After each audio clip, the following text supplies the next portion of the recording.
नमस्कार नमस्कार इंडिया की आज की इस चर्चा के अंदर मैं कुलदीप भारद्वाज आपका हार्दिक अभिनंदन करता हूं और शुरुआत करता हूं आपको एक अजीबोगरीब खबर से। हालांकि आपको मालूम है कि इस समय इस आपदा काल के अंदर, इस आपत्ति काल के अंदर जिस प्रकार के भी लोगों ने ब्लैक मार्केटिंग तो छोड़िए, नकली दवाइयां बाजार के अंदर उतारी हुई हैं, नकली इंस्ट्रूमेंट, वो जो ऑक्सीजन मीटर वगैरह जो नकली बनाए हुए हैं, उसके बाद अनेकों जगह गिरफ्तारी है, उनके विरुद्ध केस दर्ज किए गए। लेकिन एक आश्चर्यजनक चीज जो सामने आ रही है वो आ रही है कि रेमडेसिविर, जिसके लिए मारामारी हो रही थी बहुत ज्यादा, और लेकिन एक खासियत है कि मध्य प्रदेश के अंदर नकली इंजेक्शन से 90% मरीज ठीक हो गए। और यह भी एक आश्चर्यजनक चीज है। हालांकि आपको मालूम ही होगा कि इन दिनों इंजेक्शन के लिए 50-50 हजार रुपए तक मांगे जा रहे हैं रेमडेसिविर इंजेक्शन के लिए। लेकिन आपको हैरानी होगी कि मध्य प्रदेश में जिन कोरोना मरीजों को नकली रेमडेसिविर इंजेक्शन दिया गया था, उसमें से 90% लोग कोरोना को मात देने में सफल रहे। क्या कहें। और आपको यह भी पता हो कि कालाबाजारी का, जब इस कालाबाजारी का पर्दाफाश हुआ था तो मध्य प्रदेश सरकार ने, जो शिवराज सरकार है, उसने मर्डर का, कत्ल का केस दर्ज करने का आदेश दिया था और इंदौर और जबलपुर से कुछ लोग जो है वो गिरफ्तार भी हुए थे इसके अंदर।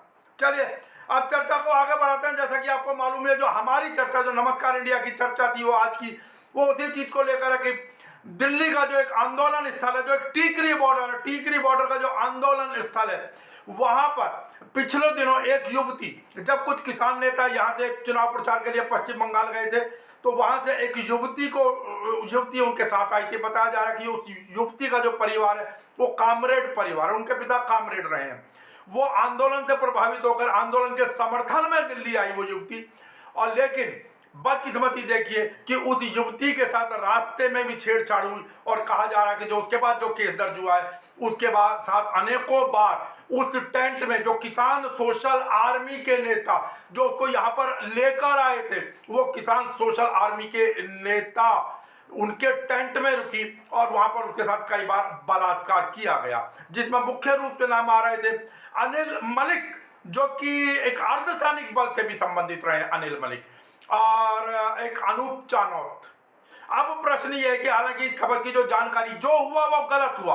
आज वो युवती जो दुनिया के अंदर नहीं है, 30 अप्रैल को उस युवती का देहांत हो गया, आज वो युवती इस दुनिया के अंदर नहीं है। लेकिन देखिए बदकिस्मती,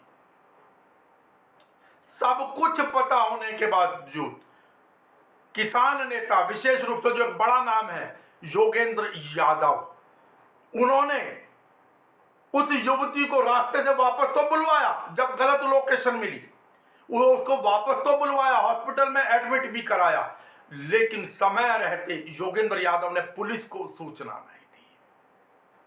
अब देखिए क्या कहें इसके बारे में।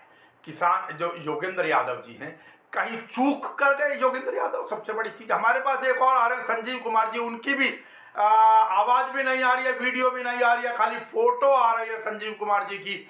आप क्या कर सकते हैं साहब, कोई तकनीकी समस्या है उसके चलते। तो बात यह है कि क्यों ना इन किसान नेताओं को, और सबसे बड़ी बात योगेंद्र यादव की, जो सबसे बड़ी बात यह है कि योगेंद्र यादव, बकौल योगेंद्र यादव ने जो स्वीकार किया, वो यह स्वीकार किया कि हाँ, मुझे 2 मई को जानकारी हो गई थी कि उस युवती के साथ गलत हुआ है, लेकिन क्योंकि उस युवती ने जीते जी ये कहा कि भाई किसान जो आंदोलन है उसकी इज्जत पर आंच ना आए किसी प्रकार भी। अब देखिए ऐसा होने के बावजूद क्या वो किसान नेता योगेंद्र यादव कहीं ना कहीं उस युवती की, मैं तो कहूं कि उसकी अस्मत के ऊपर क्या भारी पड़ा किसान आंदोलन की झूठी शान, समझ से बाहर है ये तो अब जो भी देखना। लेकिन बात यह कि 10 अप्रैल को किसान नेता प्रेस कॉन्फ्रेंस करते, और प्रेस कॉन्फ्रेंस करने के बाद किसान नेता सीधा सीधा कहते हैं कि नहीं, मुझे 2 तारीख को मालूम चल गया था। अब प्रश्न यह कि जब आपको 2 मई को मालूम चल गया था, तब आपने इस बात को 10 तारीख तक भी क्यों छुपाए रखा? हाल तो ये हो नहीं सकता कि जब आपको मालूम था, 25 तारीख को आपको मालूम चल गया था कुछ गलत हुआ है, जब आपने लोकेशन पाई, जो उन सोशल आर्मी वालों ने लोकेशन आगरा बताई, लाइव लोकेशन उस युवती से आपने मंगाई, वो हांसी की मिली, आपको शक पहले ही हो चुका था। जब वो युवती वापस आई, वास्तविकता तो यह है कि अब बहुत सारे राज उस युवती के साथ दफन हो गए हैं। बात सीधी सी है, लेकिन अब क्या कहा जा सकता है साहब। तो हमारी चर्चा, हम इसी विषय को, आपको मालूम है आज 5वां दिन है, 5वें दिन हम इस चर्चा को चलाए हुए हैं, लेकिन बदकिस्मती से हमारा जो संपर्क नहीं बन पा रहा है। हमारे साथ हरवीर सिंह राणा, जो कि वेटरन्स एसोसिएशन के राष्ट्रीय प्रवक्ता हैं, और गाजीपुर बॉर्डर पर ये लोग संजीव कुमार जी है, और गाजीपुर बॉर्डर पर ये लोग एक्टिव रहे किसान आंदोलन के समर्थन में। हम उन्हीं कहीं मतलब उनकी जिम्मेदारी फिक्स करने के लिए हम जरूर चर्चा करना चाह रहे थे, लेकिन आज तकनीकी खामियों के कारण मैं नहीं समझ पा रहा हूँ क्या वजह है, अभी तक हम उनके साथ जुड़ नहीं पाए हैं। और इस चीज के अंदर जो एक सबसे बड़ी चीज और आगे, जैसा कि हमने कल भी चर्चा की थी आप लोगों से, वो था कि जो दुष्कर्म का एक आरोपी है अनूप चानोत, हालांकि अनूप चानोत ने एक वीडियो बनाकर भेजी है। अनूप चानोत ने कहा कि नहीं, मैं इन्वॉल्व नहीं था उसके अंदर, जो इन्वॉल्व था वो असली अनिल मलिक था, और इसीलिए हमने उसको अलग कर दिया, निकाल दिया संगठन से। भैया पहली बात तो ये कि अगर आपने उसको संगठन से निकाल दिया था, वो युवती 12 अप्रैल को दिल्ली के अंदर आई थी, आपने अगर उसको निकाल दिया था उस युवती को, तो सीधी सी बात यह है, आप उसको वापस छोड़ने के लिए जब आप लोगों की छिछालेदारी हुई, बात फैली, तो आप अनिल मलिक के साथ क्यों जा रहे थे? आप दोनों साथ कैसे थे? और फिर आप लोगों ने आगरा क्यों बताई, जबकि वास्तविक लोकेशन आपकी हांसी थी? इस चीज से बचा नहीं जा सकता। लेकिन बदकिस्मती है यहाँ पर कि रोधी खाप जो है, उनके चानौत गांव से जुड़ी हुई होगी उनके समाज की, रोधी खाप अब इन आरोपियों के समर्थन में खड़ी हो गई है। सिर्फ ये कहने से पल्ला नहीं झाड़ा जा सकता कि नहीं, हम तो मतलब उस युवती को न्याय मिले। न्याय कैसे मिलेगा जब आप आरोपियों के समर्थन में खड़े हो रहे हैं? क्यों नहीं आप बुलाते और कहते आरोपियों को, आप आइए और आकर पहले पुलिस का सामना कीजिए, वास्तविकता से परिचित कराइए। अब प्रश्न ये कि जो आरोपी है वो आरोपी, हम यहाँ आरोपियों के ऊपर चर्चा करने के लिए बात नहीं कर रहे हैं। पिछले 5 दिनों से हमारी चर्चा जो है वो है इन किसान नेताओं को लेकर। जब आप कोई जिम्मेदारी संभाल ही नहीं सकते, जब आपकी नजरों में किसी महिला की असमत मायने नहीं रखती, बल्कि आपके आंदोलन की एक झूठी शान मायने रखती है, तो कौन अपनी बेटी को, अपनी धी बेटी को, अपनी बहू को, अपने परिवार की महिला को आप लोगों के सामने भेज देगा? आप लोगों के आंदोलन में समर्थन के लिए भेज देगा? आप तो महागैर जिम्मेदार व्यक्ति हैं। अब उससे भी बड़ी बात जो निकल कर आती है साहब यहां पर, वो बात ये आती है कि उस ट्रेन में 2 युवतियां जो आरोपित हैं, जिनका नाम आरोप में डाला गया है, वो 2 युवतियां, उनको भी मालूम था। अब तो कह रही है नहीं, ट्रेन में कुछ छेड़छाड़ हुई थी, लेकिन जब आपको मालूम था तो क्या आपका कर्तव्य नहीं था उस युवती को न्याय दिलाना? एक हजारों किलोमीटर से दूर दूसरे कल्चर की युवती, जिसको यहाँ की भौगोलिक परिस्थिति नहीं पता, वो युवती मेरे यहाँ पर आती है हजारों किलोमीटर दूर। आप उसकी सहायता करने की बजाय, आप उसको पुलिस के पास उस मामले को ले जाने की बजाय आप उसको वहीं रखे रखते हैं। इसका मतलब उस दौर के अंदर आप लोगों ने कहीं ना कहीं इन आरोपियों के साथ भी आप लोगों ने भी उस युवती के ऊपर कहीं ना कहीं कोई तो मानसिक दबाव बनाया। वो बात अलग है कि भविष्य में अब क्या निकलेगा और क्या नहीं निकलेगा। क्यों कि आज जो वास्तविकता बताने वाली युवती है वो तो आज इस दुनिया में है नहीं। नेताजी योगेंद्र यादव जी और बाकी किसान नेता जिनको इन सबकी चीजों के बारे में मालूम था, उन्होंने तो समय रहते अपनी जिम्मेदारियों का निर्वहन किया नहीं। हो सकता है कोई बड़ी बात ना हो, मैं तो बहुत स्पष्ट कह रहा हूं कि उन्होंने भी कहीं ना कहीं कुछ आरोपियों को, इन किसान नेताओं ने भी, कुछ किसान नेता 2-3 नाम सामने आ रहे हैं, इन्होंने भी उन आरोपियों को बचाने का प्रयास तो नहीं किया कहीं। इसीलिए शायद इन्होंने अपने कर्तव्य का निर्वहन नहीं किया। जब उस युवती की डेथ हो गई, उसके पिता को उससे पहले जब बुलाया जाता है, डेथ होगी, तो आप उसके पिता से, जो यहाँ की भाषा से परिचित नहीं है, जो यहाँ की भौगोलिक परिस्थितियों से परिचित नहीं है, आप उसको कहते हैं कि आप जाकर शिकायत करें।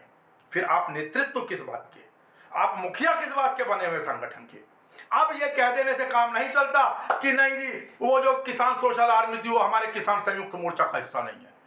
यही इस आंदोलन की सबसे बड़ी कमी नेगेटिविटी रही कि आप जब समय आता था, जैसे 26 जनवरी वाले दिन घटना हुई, उसके बाद आप में से बहुत सारे लोग ये कहकर मुकर गए नहीं नहीं नहीं ये तो हमारा तो इससे कोई लेना देना नहीं है, वो हमारे संगठन का हिस्सा नहीं है, वो संयुक्त मोर्चा का हिस्सा नहीं है। तो भाई फिर ऐसे तो काम नहीं चला करता, ये तो कोई ठीक बात हुई नहीं। कौन आपके साथ जुड़ेगा? अब प्रश्न ये उठता है कि कहीं ये आप लोगों ने जानबूझकर तो नहीं किया? शक सीधा जाता है, सीधा सीधा शक। और क्यों ना किसान नेता योगेंद्र यादव और उनके साथ जो 2-3 नाम आ रहे हैं, हनान मोल्ला, युद्धवीर सिंह, उनकी जिम्मेदारी क्यों फिक्स ना की जाए? प्रश्न ये बैठता है सीधा सा मेरी नजरों के अंदर।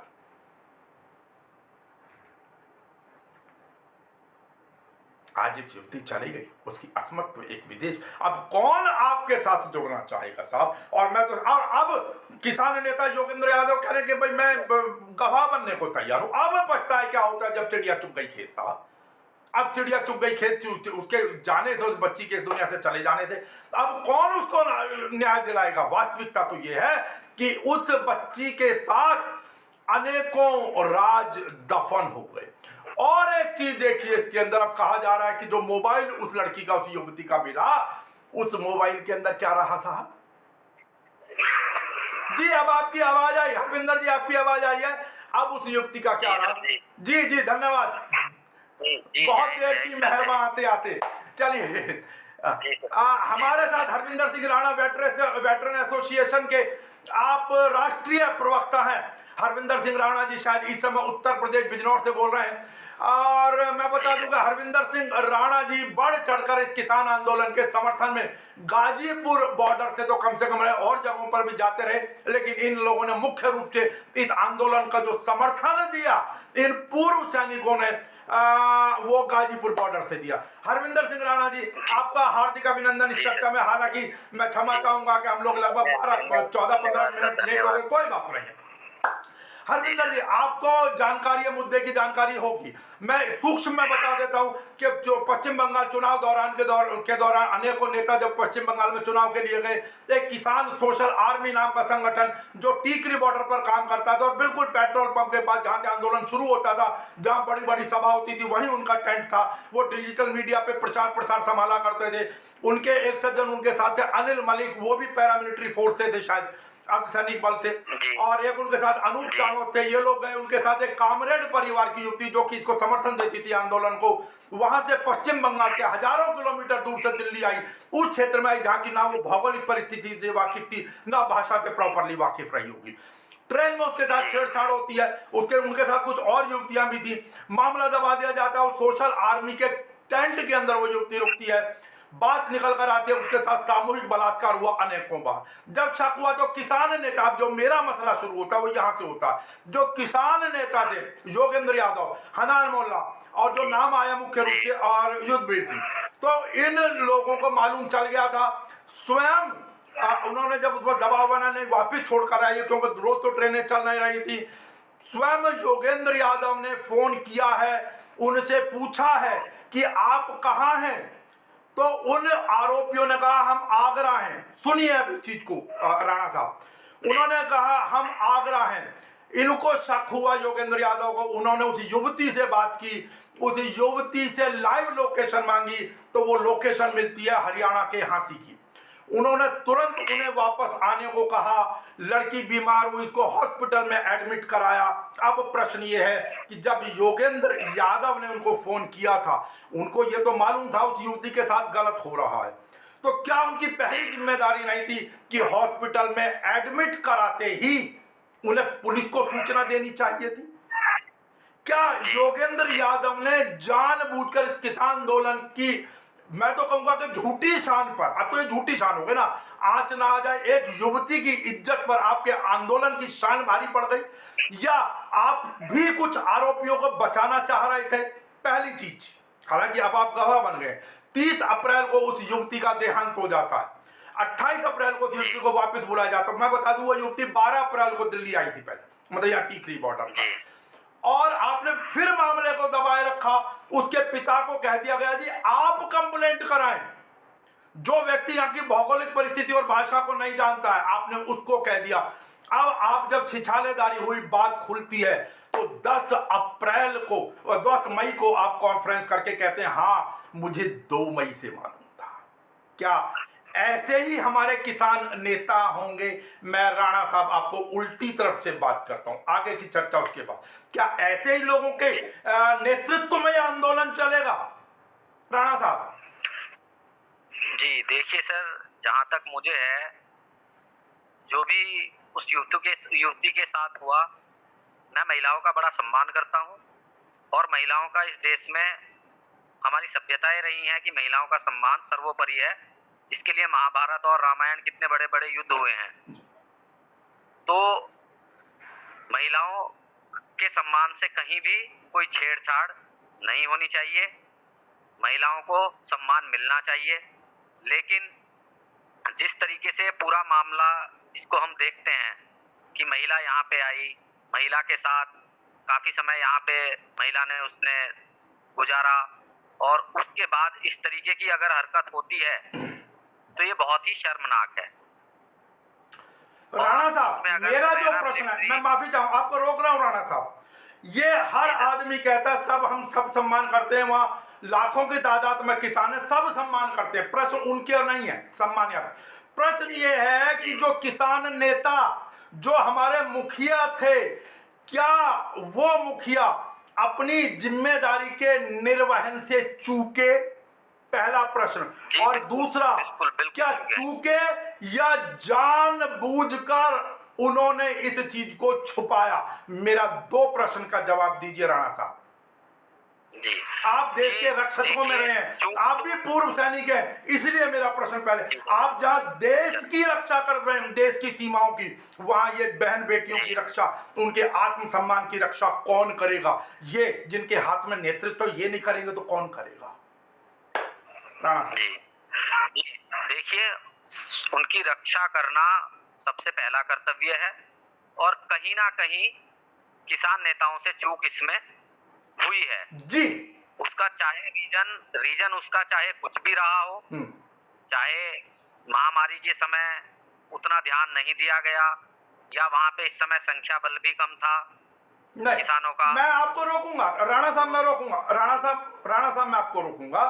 महामारी के दौरान ऐसा नहीं है कि कुछ वहां बात, जब उनको मालूम था, उन्होंने उनको ले जाने के लिए कहा, योगेंद्र यादव ने उसको छोड़ो वहां पर, भेजिए वापिस, और उन्होंने ही, आप गौर कीजिएगा, मैं फिर रिपीट कर रहा हूं, बार बार रिपीट कर रहा हूं, वो ये है कि उन्होंने जब उनसे पूछा आरोपियों से, अनिल मलिक और आशीष चानोद से, उन्होंने कहा हम आगरा पहुंच गए हैं। और जब योगेंद्र यादव ने लाइव लोकेशन युवती से मंगाई तो वो हंसी की निकली। तो सीधी सी बात है, आपको तो मालूम था, आपने क्यों पुलिस को इन्फॉर्म नहीं किया? आप चूके एक चीज, या जानबूझकर कुछ अन्य लोगों को बचाने के लिए आपने इस मामले को लटका दिया। आज तो सारे राज दफन हो गए ना। अगर जीते जी उस युवती के बयान ले लिए जाते तो हो सकता और भी बहुत सारे लोग इसके अंदर निकलते।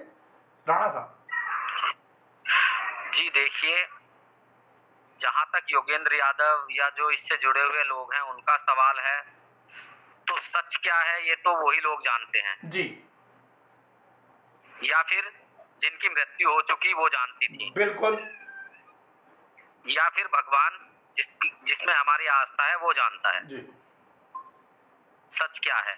लेकिन मैं इतना ही कहूंगा कि जो कुछ हुआ है वो अच्छा नहीं हुआ है, सही नहीं हुआ है। कहीं ना कहीं इससे किसान आंदोलन, जो एक पवित्र आंदोलन है, उस पे एक क्वेश्चन मार्क लगता है। और ऐसे समय में राणा साहब, ऐसे समय में जब बहुत सारी शक्तियां आपके इस पवित्र आंदोलन को बदनाम करने में जुटी हो, ऐसे समय के अंदर जी देखिए, बदनामी तो शुरू से ही इसमें लगे हुए हैं लोग जी। ये तो जिस दिन से आंदोलन शुरू हुआ था उसी दिन से बदनाम करने वालों की कमी नहीं रही है जी। बदनाम करने वाले शुरू में इसमें खालिस्तानी, पाकिस्तानी, टुकड़े टुकड़े गैंग जो भी हैं वो सब से इसको नवाजा गया है। जी। खुद माननीय प्रधानमंत्री जी ने आंदोलन जीवी और पता नहीं क्या क्या चीजों से सम्मानित किया देश के किसान को। जी। तो वो तो मैं उन चीजों पे नहीं जाना चाहूंगा अभी, क्योंकि हालांकि आज हमारी बहस का विषय नहीं है। राणा साहब, मैं एक मिनट के लिए आपको रोक रहा हूँ। एक और जानकारी अपने दर्शकों को इस समय में देता चलूं। हालांकि हम अपनी चर्चा से इतर हो रहे हैं, लेकिन बावजूद उसके प्रधानमंत्री महोदय की आलोचना करने के लिए कुछ पोस्टर या डिजिटल प्लेटफॉर्म पर चला कि प्रधानमंत्री जी, हमारी दवाई जो यहाँ काम आ सकती थी आपने एक्सपोर्ट क्यों कर दी। इस आलोचना के लिए दिल्ली के अंदर, पूरी दिल्ली के समस्त जिलों के अंदर 17 FIR दर्ज की गई हैं और 15 लोग इसके लिए अब तक गिरफ्तार हो चुके हैं। आज के समय में आप स्वस्थ आलोचना भी नहीं कर सकते। राणा साहब, विषय को जारी रखें। जी देखिए, इसमें इस महामारी में तो ये पूरी तरह सरकार विफल हुई है जी। इसमें तो आप इसको कोई भी नहीं नकार सकता, और उसका खामियाजा इन्होंने अभी बंगाल में भुगता है। और अब उत्तर प्रदेश, उत्तराखंड, गुजरात, पंजाब, जहां भी विधानसभा चुनाव आएंगे तो वहां पे चलिए, मैं राणा साहब वापस विषय पर ही लौटना चाहूंगा। इस विषय के ऊपर यही मैं सीधी सी बात यह है कि अब बेशक ये अगर समय रहते, एक चीज समय रहते पुलिस को कंप्लेंट की जाती, बहुत सारे और नाम आ सकते थे, इससे कहीं इनकार नहीं किया जा सकता। दूसरी चीज, उस युवती के देहांत के बाद बजाय आप आगे बढ़ के कहीं FIR करवाते, आप लोग की जिम्मेदारी थी ना, उस युवती के साथ, पिता के साथ जाते। आपने कह दिया जी आप जाकर शिकायत दर्ज कराएं। दूसरा, तीसरा चीज, जब आपकी छिछालेदारी हुई तब भी आप बड़ी बेशर्मी से ये कहते हैं कि हमें 2 तारीख को मालूम चला था। 2 को मालूम चला था तो 10 तक क्यों छुपाए रहे, 10 मई तक। 3 चीजें तो सीधी सीधी उनके अनुसार ही चुप हो रही है। राणा साहब, कैसे ऐसे नेतृत्व पे कैसे भरोसा करें? कैसे कोई अपनी धी बेटी को आपके आंदोलन के अंदर भेजेगा कहीं बाहर से?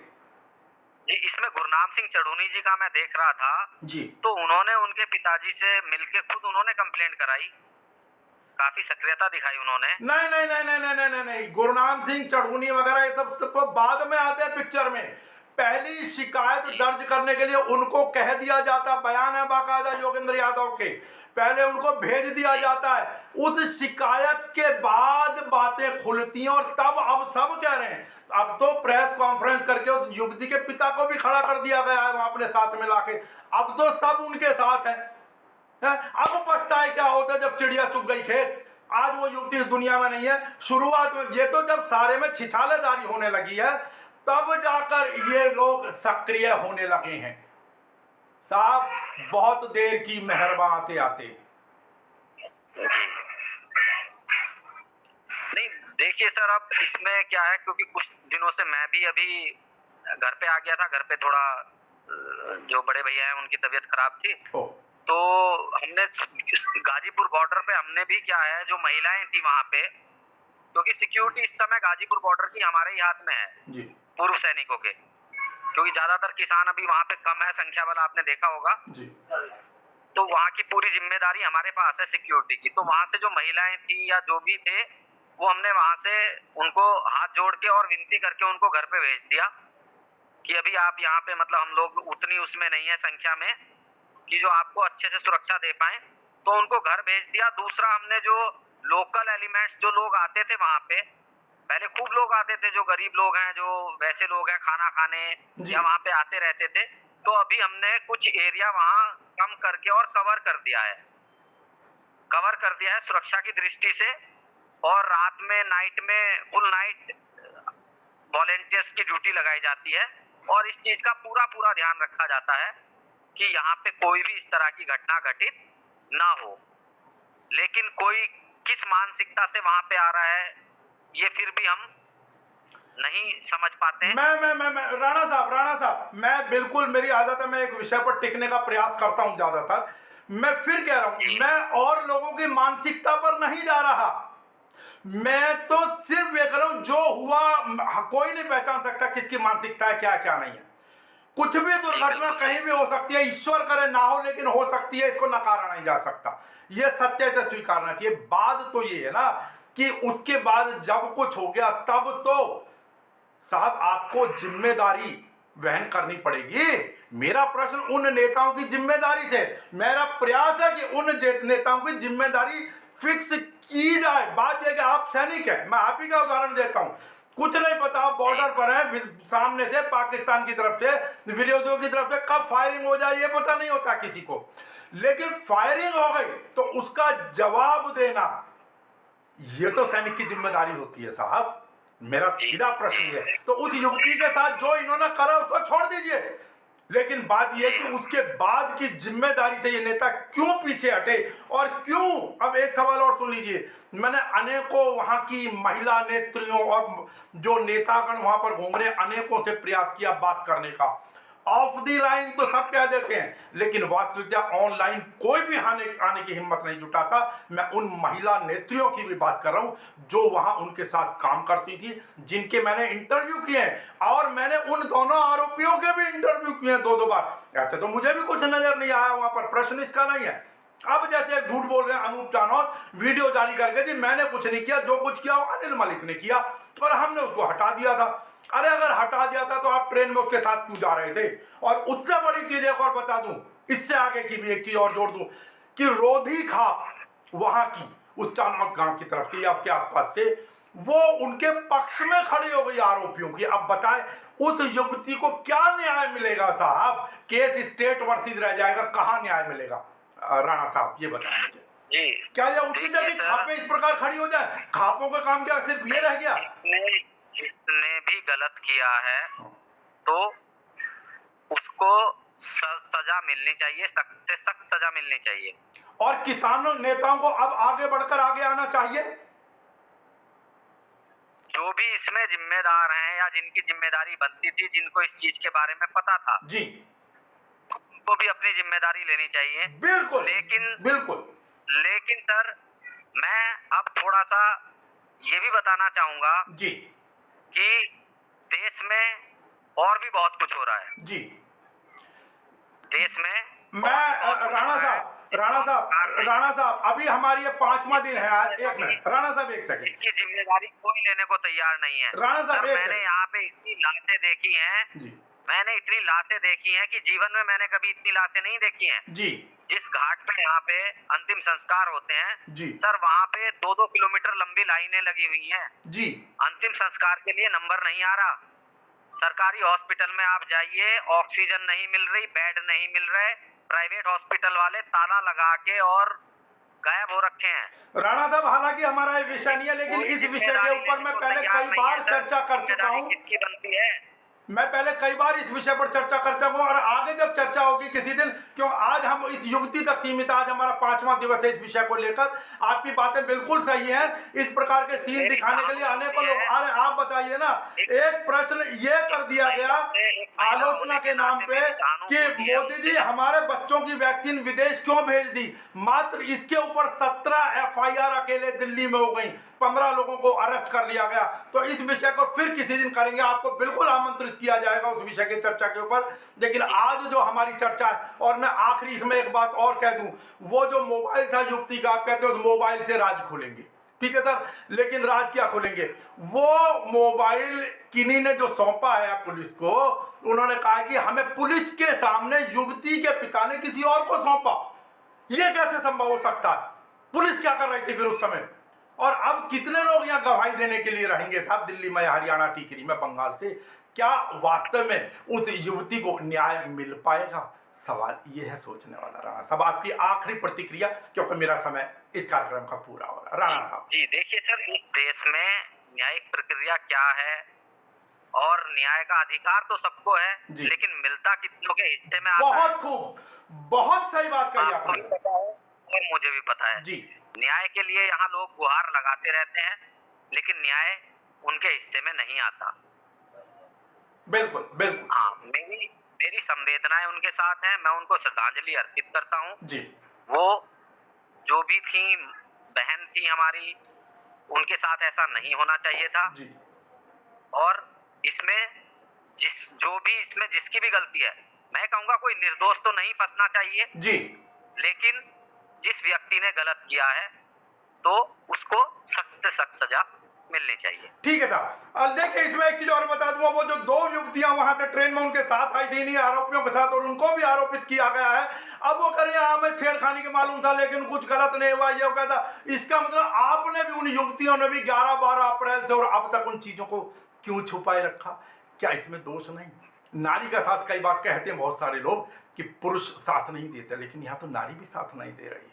जो नेत्रियां उस समय अपने वीडियो पर आकर, कैमरा पर आकर दुनिया भर के बयान देते थे आगे बढ़ बढ़ के, आज जब जिम्मेदारी का समय आया तो वो नारियां भी पीछे हट गई। जी क्या कहना चाह रहे राणा साहब, अंतिम प्रतिक्रिया? मैं उत्तर प्रदेश से आता हूँ, मैं उस उत्तर प्रदेश से आता हूँ जहाँ पे एक बेटी का रात में अंतिम संस्कार कर दिया जाता है। जी योगी आदित्यनाथ जी की सरकार में पुलिस जबरदस्ती एक बच्ची का अंतिम संस्कार कर देती है, उसके घर वालों के मना करने के बावजूद जी उनको उसकी बॉडी नहीं दी जाती और रात में उसका अंतिम संस्कार कर दिया जाता है और गुनाहगारों को बचाया जाता है। जी जी बिल्कुल बिल्कुल।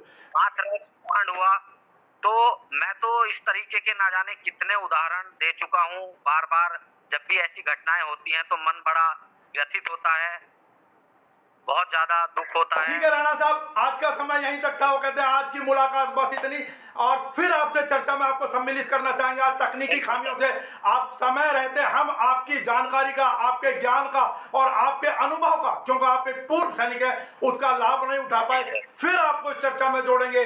आपसे भी उम्मीद करते हैं कि आप नमस्कार इंडिया को इसी प्रकार समय देते रहेंगे। मैं आज की चर्चा को यहीं विराम देते हुए और हरविंदर सिंह राणा जी का हार्दिक अभिनंदन, उनका बहुत बहुत धन्यवाद। स्वस्थ रहे, बाहर निकले, पहली कोशिश करें कि बाहर ना निकले तो मास्क लगा कर ही निकले। नमस्कार। जय हिंद सर। जय हिंद। नमस्कार।